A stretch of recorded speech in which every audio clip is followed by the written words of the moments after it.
দেখো, তোমরা সুন্দর করে বেড়াতে আসবে সেটা ঠিক আছে, কিন্তু যদি তোমাদের পরিবার থাকে সাথে, তোমাদের সুরক্ষার জন্য বলি, এই ছোট নৌকাগুলো, অর্থাৎ এগুলোকে এক ধরনের বোট বলা যেতে পারে, যাই হোক, এইগুলা তো তোমরা একটু টাকা বাঁচানোর জন্য ভাড়া করবা না।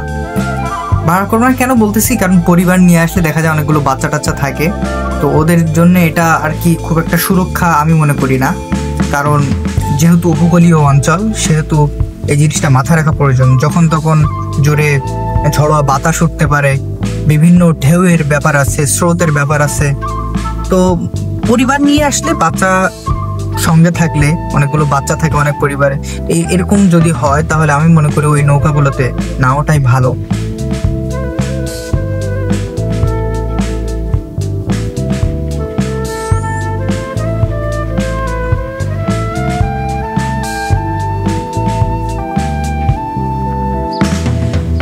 আমার পরিবারে অনেক কিউট কিউট বাচ্চা আছে, তবে তাদের ভিতর থেকে এবারের আমাদের এই বিশাল ভ্রমণে শুধুমাত্র আমাদের কিউট বোন নুসরাত সঙ্গী হলো, আর অনেককেই বাসায় রেখে আসছি, অনেকেই ছোট আছে, তার জন্য পাশে আমার নানি আপা রয়েছে। আমরা সুপুরো পরিবার, এ সাইডে আমার নানু ভাই আছে, বড় ভাই আছে। আসলে এই নদীটা অনেক সুন্দর, এবং শুধু এই নদীটা ভিডিওতে এমন ছোট দেখালেও কিন্তু অনেক অনেক বড়। যারা এখানে আসবেন তারা বুঝতে পারবেন। এগুলো ছোট ছোট কার্গো শিপ, এখানে বিভিন্ন ধরনের জিনিসপত্র যাতায়াত হয় সুন্দরবনের বিভিন্ন ব্যবসায়ী যারা আছেন তাদের ব্যবহারের জন্য।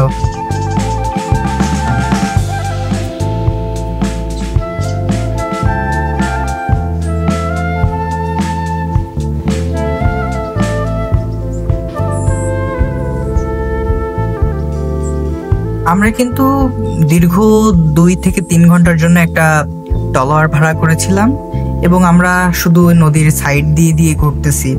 কারণ কি, এখন তো প্রচুর জোয়ার এবং ফুল পানি ভরে আছে।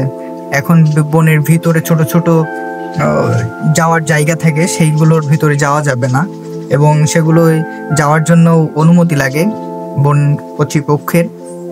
এখন কিছু একটা কারণে কলাগাছি বন্ধ আছে, এই জন্য আমরা ওর ভিতরে যাইতে পারতেছি না। তো এই জন্য আমরা নদী দিয়েই ঘুরতেছি, এবং বেশ ভালোই লাগতেছে সব বনের সাইড দিয়ে। আমরা এখন বর্তমানে আছি কিন্তু 3টা বড় বড় নদীর একটা মুখ আছে, আমরা সেখানেই আছি, ঠিক তার মাঝখানে। এখানে আমাদের কিউট ব্রাদার শরীফ কিন্তু দেখে অবাক হয়ে গেছে এবং অবাক হয়ে দেখতেছে।